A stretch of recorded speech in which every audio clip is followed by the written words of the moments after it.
This is Perspectivas Latinas, a community service of CAN TV. I'm your host, Juan Carlos Hernandez.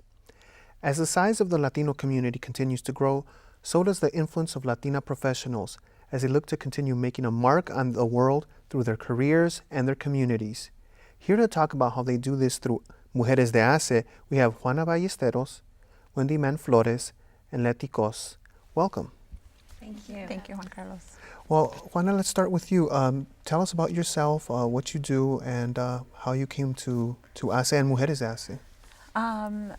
Well, a little bit about myself. I'm actually a nurse by training, but interestingly enough, during my nursing education, I became aware of this whole other aspect of health and healthcare, which is public health. And it's really focused more on population-based health and healthcare. And I thought, well, that's what I really want to do, because I think that's how I would make a bigger impact in my community, apart from doing bedside nursing or real clinical nursing care. And so then I went down that path, went to graduate school and did a master's in public health and did lots of different jobs and had different positions, mostly in the nonprofit community level sector, overseeing health initiatives, doing coalition building around health. And as I was, going on in my career and moving up, I thought I reached a point in my career where I really needed some more formal, structured training, leadership development, and was really looking for that. And I found different programs, but then when I became aware of Mujeres de HACE, I thought this program is perfect for me, because a woman who has had different positions, in leadership, you don't go to college saying I want to be the executive director of a nonprofit or the manager of a team of 20 or CEO. You kind of just move in those positions. But I thought that was always lacking some real formal training on leadership development. And as a Latina, as a second generation Latina, my parents immigrated here from Mexico. I thought the program was perfect for me because it's focused just on women, just on Latinas, but it really was in the context of being a Latina, which, our experiences are very unique to, I think, other racial and ethnic groups. So that's how I gravitated to the program, and I did the program about 1.5 years ago. Great. Wendy? Sure. I work for Commonwealth Edison, where I'm a senior buyer there. And in my short time there, I've been there 6 years, I got very involved with the Latino organization called OLE, the Organization of Latinos of Exelon, which is the parent company of Commonwealth Edison. And I was encouraged by the OLE president, who was a woman, Maria Sanchez at the time, to get involved with HACE's Women's Leadership Program. They sponsored me to take the program last year, 2012. I was in the spring cohort, and it was a completely life-changing event for me. I had worked my entire life in jobs here and there, but I've really never focused on myself or career development. I was raising 3 children. I was a wife, so my primary focus was on my family. And after taking this course, or this program, my eyes were just open to so many things and so many opportunities that lay before me. The opportunities are there, I just need to really go out there and take them. So my takeaway from taking that course was to get back into college and finish up my bachelor's degree that I never finished 25 years ago. So right now— 25 years ago? Yeah. Were your credits still valid? Yes, actually. I didn't have very many because I got married very young. But so I'm at DePaul right now, taking a part-time load, but I'm scheduled to finish December of 2014. Congratulations. Thank you. And I'm studying public relations and multicultural communications. Wow, awesome. Thank you. And you, Letty? How did you get into your career? Tell us about your background, like I asked them. Sure. Yes, I was born and raised in Mexico. I actually went to school to University of Guadalajara there. I started my career in Mexico as well. I worked for Deloitte & Touche for 3 years and then for Jose Cuervo for another year. I was always trying to get into a path of a career that can really use my skills, and I just wanted to expand. So I came to the US, I took ESL in the City College for 2 years, and I started my career here at a company called Surgery Partners 15 years ago. I have been there and I had so many struggles culturally because corporate America is different what I was used in Mexico. So I kind of survived, but I was always looking for a place where I can really like join the Hispanic community here in Chicago, because I never felt like I belong here. I was a Hispanic, but I was like, I'm not a Hispanic born and raised here. So I always wanted to do something with the community and also advance in my career here. So the best thing that happened to me was meet HACE. 2 years ago, I went to the Leadership Academy and with the Mujeres de HACE, and it really changed everything. As I see corporate America and the sisterhood that we form with these ladies, and how to become a little bit more assertive at work. And I was able to come back from this leadership and talk to my boss and increase productivity. I think it really like gave me the tools to become better worker and better part of the community as well. Great. So you touched on something that actually was my next question. You talked about those struggles, those cultural differences, and being Latina, and you were born and raised in Mexico, and seeing those differences as someone coming from another country, but still many Latinas who were raised here still face some of those similar struggles. In your own career development, what were some of those struggles you faced? And we'll get to how HACE helped you there, but tell us about some of that, please, Juana. Well, I think it's interesting because, I like to think as, myself as someone who is, educated, a professional with an advanced degree, but even with that, and I reflect back on, my time in college and also raising a child, that I realized that subconsciously I was pursuing this career path of this, woman with a career with an advanced degree, but also recognizing that I still subconsciously was still kind of giving into what are some of the traditional gender roles of being a Latina, although I like to think at the time that I wasn't giving into it, but unfortunately that's the thing that I think many of us struggle with, especially being second generation, is that you have what was taught to you in the home while you're still trying to function within this American society, right? That's really focused on the individual and getting ahead, whatever it takes. So it wasn't an easy balance, although I like to say that I wasn't giving into those traditional gender roles, but looking back, I think I was to a certain degree, to be humble, to be somewhat passive, to be accepting, not to be assertive, things of that nature. And I think what was really eye-opening to me was when I finally did do Mujeres de HACE, and we did talk about traditional gender roles and how they really serve as barriers to us getting ahead in our careers. That's when my light bulb really went on. I was like, wow, that was me to a certain degree. And so for me, it really galvanized me to really, think really deeply about those traditional gender roles, and not just how they're hindrances, but to a certain degree that they're also could be, positive assets to being a woman, right? But for me, it was just having that consciousness of that, and for me, it's to make sure that in the future going ahead that I didn't let that hold me back with regards to moving on in my career, asking for raises, taking on the next big challenge, and not being afraid to. Okay, and for you, Wendy, you said you spend a lot of your time dedicated to your family, and then you entered the professional world. What were some of the struggles you faced as a woman and having to come into that world that you hadn't been a part of? Yeah. Well, my life has changed dramatically, I would say, over the last 5 years. I got married very young, and my husband is first generation Mexico, and he's very old school, traditional. So the way that I kind of learned the ropes with him was, I'm the mom, I'm the mother, I'm the caretaker of the family, the person who does all the cleaning, the cooking, the child care. It's a lot of work. A lot of work. So once my kids started getting older, I started thinking about, okay, this is my time now to start working on me. And I have a daughter who's 25, and I really wanted to make sure that she had a good example, a female role model. And I'm really happy to say that she's very successful. She's extremely strong. She's a very strong Latina, fiery woman. And I think that a lot of Latina and other, maybe other races, like a lot of Asian women, also struggle with the fact that, okay, this is your traditional role. This is what you need to put first. And there's absolutely nothing wrong with that. But we also have to remember that we're women and that we have goals in life, professionally and personally, that we need to also pay attention to.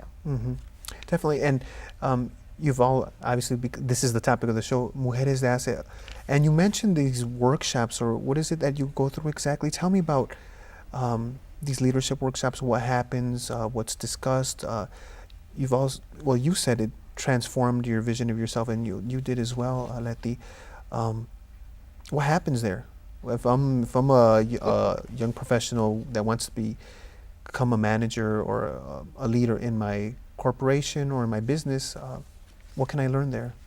So there's a series of sessions that happens when you go through the program. You meet biweekly as a large group for about 2.5, 3 months or so. Yes. And so some of the things that happen during the program is from the onset, you take on or you do an assessment of yourself, of your leadership traits. You know, what traits are you really strong in? Which traits are you not so strong in? Are you assertive? And they break it down by colors. You know, so red is someone who is very assertive, a real go-getter, really focused on outcomes, and not so much focused on personal relationships and building those at work. It's all about, you know, outcomes. Result driven. Very much results driven. So you realize kind of what is your leadership style, right? And then based on your leadership assessment, then you get one-on-one coaching with a professional coach. And she's a woman, a Latina, and she really, you know, sits down with you and makes sure that you understand the results of your assessment. She also really gives you some recommendations. We really should be a little bit of all of the different leadership styles because, you know, different situations call for different leadership traits and things like that. So she also helps you talk through a situation at work where you know, could really use some help in coaching. You know, are you trying to build better communication among your team? Are you trying to ask for a raise at work? So you bring to her the situation that you want to resolve at work, and she really provides you some coaching and advice on that. So I think for me that was really great because it really helped me to realize that I'm really concentrating this type of leadership style. I really need to maybe focus a little bit more on this. What was your leadership style? Curious. I can guess. Definitely a red. A red. A flaming red. Yes, which is a good thing and then a not so good thing. So again, different situations call for different leadership styles. So really, for me, really helped me to think through certain situations where I need to be less red and more yellow. And what's yellow? It's more mellow. I'm yellow. I'm yellow, green, completely no red. And it's like more social, networker, nurturer, relationship building kind of person. Okay. So I need to work on my red fiery skills and my blue analytical skills. So I mean, at least I'm aware now of where I really need to focus my efforts on, you know, changing my leadership personality a little bit. And this is done in the workshop. You pick out the colors. And then it's done one-on-one with. No, actually, you do the test, and the assessments really tells you what kind of color you are based on the answers you provide to this test. For instance, I'm completely green, which is a people's person. I tend to always say yes to everything, and you need to work on this and this and this and take, and more social person. So in getting to know your leadership style helps you to kind of move into the ones that you need to also improve, become more red, to be more assertive, to be more to the point, and it really like teach you how corporate America is sometimes, and you have to be in certain. If you're in certain career, you need to be in certain color. So if you need to go into that position, you need to become more red or more green, and so it's always very interesting to get to know you, and then where you want to go and learn how to get there. So how do you become, for you, for example, more blue or more green? How does that after the Well, again, the one-on-one coaching Right, right. really helped a lot. So this is done once, this coaching, or it happens? There's 2 coaching sessions, actually. Yeah. Yeah, there's 2 coaching sessions, and this is again with a professional career coach. So, I mean, she is, you know, the guru of when it comes to, you know, professional career coaching and really breaking it down for you. So that was, for me, that was the, you know, I think the best thing that I got out of the program was that one-on-one attention. And the assessment, I would say, was like so unbelievably comprehensive. You get a booklet of, I don't know, 30-something pages, and I Really? read it and I was like, this test knows me better than I know Yeah, myself. it's crazy. It's very crazy, Really? the results of your assessment. But going back to your question about what happens in the program, so there's a series of other sessions, so that's one of them. The other one for me, That's a very big one, though, especially when you get a 30-page. Yes. An assessment of your personality or your leadership traits. Yeah, It's great. highly recommend it for Yes. everyone. The other sessions focus on your personal brand, you know, developing your personal brand statement, your elevator speech, so that when you Wow. meet someone for the first time, you know it, you know, you memorized it, and that person knows, you know, Wendy Mann-Flores, she is blah, blah, blah, blah, blah. You know, Juana Ballesteros, she's a public health professional looking She's to a reverse red. health disparity. So they really talk us through developing our you know, our branding statement, which I think is really important when we're out there meeting new people, networking, trying to advance in our careers, that we leave that mark on someone that we meet for the first time. And so it's making that initial you know, meeting of someone, and they come away knowing who you are by your one sentence. Right, it's like a brand. verbal calling card. Instead of Exactly. handing them your business card, you can just, you know, shoot out something in a minute or less about who you are, what you do, and what you can do for them. So this is the elevator one? The elevator speech. Exactly. The elevator Yeah. speech. And how do, you write it down and everybody gets up in front of a group and says And we it? practice. Really? Yeah. How big is the group? About About 20. 12, between 12 and 20 12 to women, 20. depending on what cohort it is. Yeah. Okay, just for our viewers, what exactly, because I know it's you folks in this business organization and in the business world know what a brand is and branding is. So for our viewers, tell us what that takes and what it actually means to brand yourself, to develop that.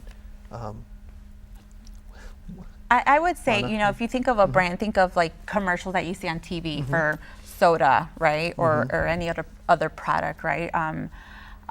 What's the one for McDonald's? Is it how you like it or however you Be like? happy. There's some. Well, my Me point encanta, I know in Spanish. is or- something like that. So that's I'm like, loving it, I'm yeah. loving it. Thank you. So that's an example of that's their brand, and when you hear it, you know, you're like, oh, that's McDonald's, or oh, that's Coca-Cola, or oh, this, you know. The same you can do for you as an individual, you know, professionally. Oh, you know, Wendy Mann-Flores, she is a DePaul student looking to, you know, pursue her intercontinental MBA because she wants to do XYZ. So there's key. That's pretty long, though. But it's not hard to memorize. Right. And so if she were to meet you for the first time and she says that, when you see her again, you'll remember the 1 or 2 sentences. Like, oh, that's Wendy Mann-Flores who works for ComEd, blah, blah, blah. So there's really important components of a elevator speech or your personal brand, you know, who you are, what do you do, and what's your impact in the world, you know. So there's key components of it. Or what you want the other person to know about you. Correct. Okay. What is important for the other person, then you wanna tell him. Okay. Right, because I mean, like later on down the line, if that person comes across a situation where, let's say for example, they need somebody that's really good at finance, like, oh, I met Letty at this networking event, and so that's going to stick out in their mind because you let them know that you're a financial professional. So then it's Letty the financier, or what? What is the what did you come away with as your personal brand? And I guess Well, a professional that it's bilingual and has experience working in 2 countries, that can help companies to improve their financial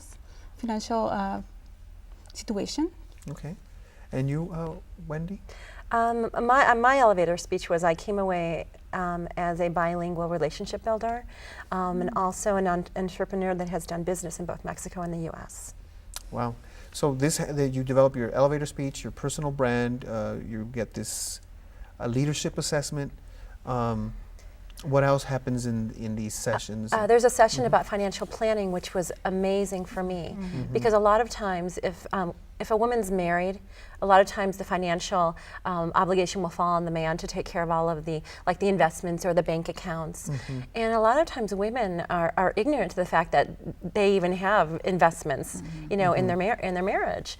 So it's important that every woman educate herself financially. So, in you talk about investments, savings, 401k, how to maximize your 401k at work, where to invest, how things work. Because before I had that class, it was, I was oblivious to a lot of information, and now I'm so much more aware. So I'm like diversifying my 401k. I'm going online checking where I've got things. So it's made a big difference as far as my awareness goes. So that's empowering. It's extremely empowering. And so that's another session. And who comes and gives that session? Is it a sole Latina professional in finance or an investment, or? Oh, go ahead. I was going to say there's different speakers for each session, depending on the topic, and they're obviously experts in those topics. There was another one that we had on networking and building your networks and how to do that effectively. With Cleo. Yes. So that was really important. Yeah. So a lot of experts in their fields are the presenters. Like Cristina Benitez was the one who did our elevator branding speech session. She is a professor at DePaul, an expert in her field. And then Cleo is a woman who teaches out at Benedictine University, who came in and taught us all about networking, about maximizing LinkedIn and Facebook to get our names and our professional background out there to other people. You wanted to say something like that? It looked like you did.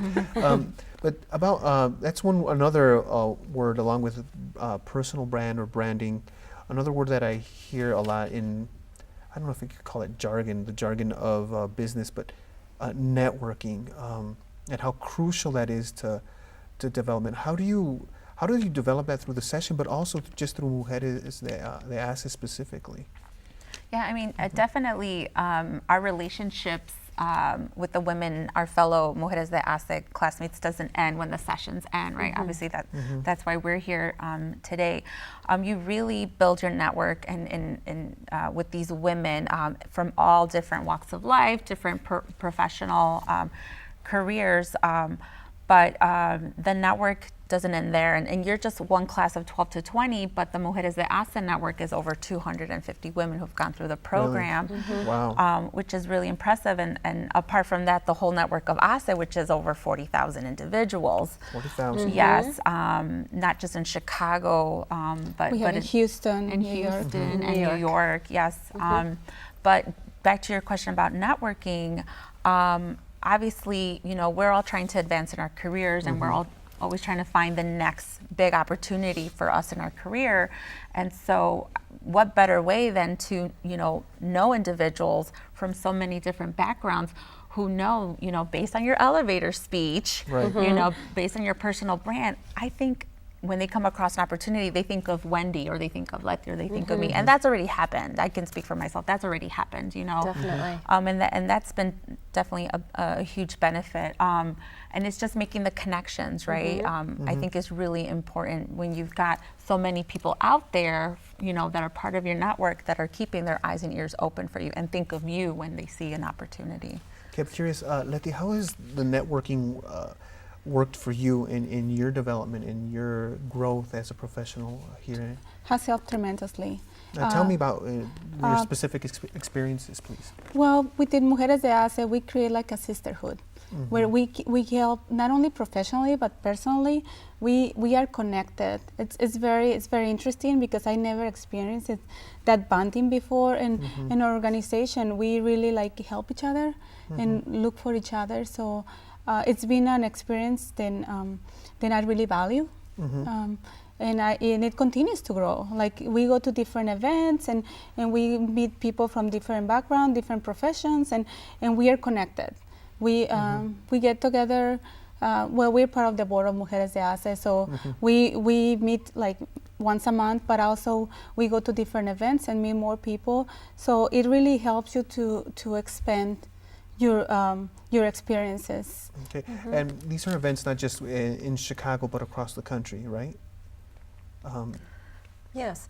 I personally haven't been involved in anything across the country, but HACE partners with a lot of other organizations in Chicago, and we do a lot of networking events with, like, for example, there's one Hispanic Pro that's coming up next week, their annual Christmas networking event that we're going to be part of. My particular organization where I work, OLE, does a lot of work, partner events with HACE as well. So my schedule is usually so full every week that I'm turning between school and between networking events.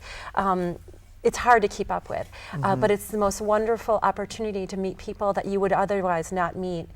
Just, if you just do your regular, your day-to-day job. I can't emphasize enough the importance of networking to other people that want to develop themselves professionally and personally, because you do meet people that you have so much in common with, or maybe they're looking for a certain type of person to fill a niche within their organization that you can help them with that. Definitely, definitely. We're getting close to the end of this show, and I'm curious. This is about women and leadership, and it sounds like an amazing program, and I'm like, wow, they should have Hombres de HACE, but I'm curious as to Latinas you've looked up to, living or dead, that have inspired you to want to be a leader within your families, or unknown or well-known. Juana.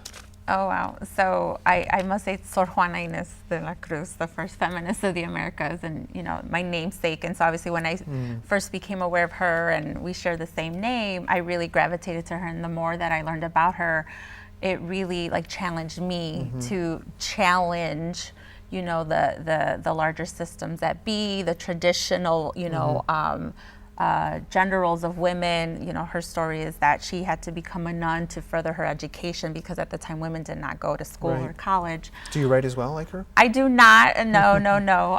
And unfortunately, that's not one of my talents. But again, just her story and the way that she challenged the powers that be and really broke down traditional gender roles, really inspired me a lot. And for you, Wendy? I would have to say Dr. Elizabeth Ortiz, who is the VP, I believe, of diversity programs at DePaul. And she is really the person that was pivotal in my decision to go back to school. She was the keynote speaker at our Mujeres de HACE kickoff in 2011, and after hearing her speak and her story of, her life story, she really inspired me to, take the bull by the horns and just get it done. And you, Letty? Well, I really admire Marlene Gonzalez. She was one of the coaches here for Mujeres de HACE. She's doing she had a tremendous career with McDonald's, and she's very strong, very knowledgeable woman. So I really, really admire her. Great. Well, we're out of time for this show, but thank you so much, Juana, Wendy, and Letty, for coming to the show and sharing this great information. Thank you so much. Thank you for having us. Perspectivas Latinas is a community service of CAN TV. If your nonprofit organization would like to work with CAN TV, call 312-738-1400 and ask for nonprofit services. Tune into Perspectivas Latinas for local issues and concerns every Thursday at 8:30 p.m. on CAN TV 21. I'm Juan Carlos Hernandez. Thank you for joining us.